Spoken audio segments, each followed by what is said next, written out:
We're making a marble cake with two separate cake mixes, yellow and chocolate. I'll show you how, it's easy. So you grease the bottom of this 9x13 pan, only the bottom. It allows the rising of the cake to happen the way it's supposed to.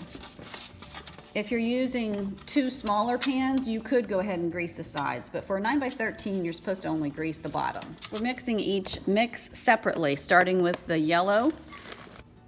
And now we need 1 1/4 cups water, 3 eggs.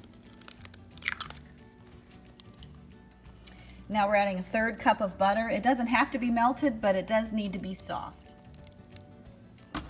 Mix it for about 2 minutes.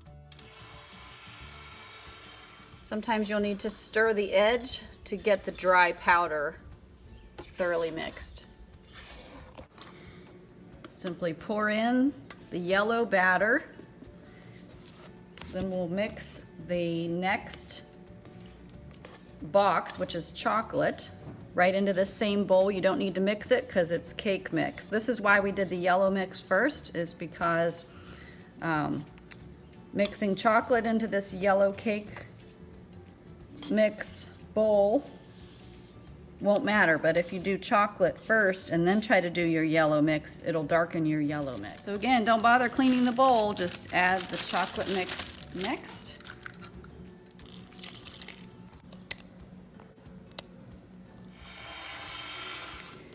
And right on top of the yellow cake mix, we're doing 2 stripes of chocolate. If it all doesn't go on, go back over.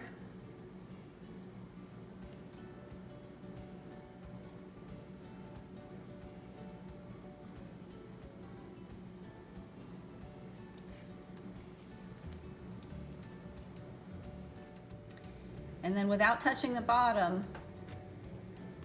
go back and forth. You'll start to see a swirl pattern going on here. It's okay to touch the edges. You can tilt your knife a little bit to get more of a swirl.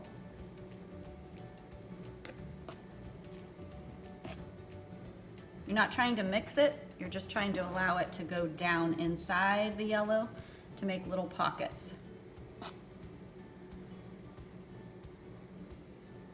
And then go the other way.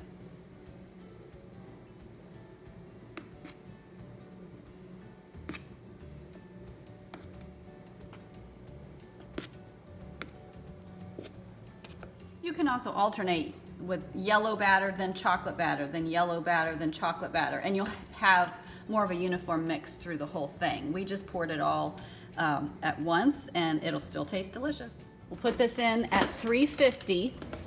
Normally it would be for about 35 minutes, but we did put 2 mixes into our 113x9 pan, so we're gonna check it at 35 and keep checking with a toothpick. All right, it's been 35 minutes. We can see the cake has puffed up.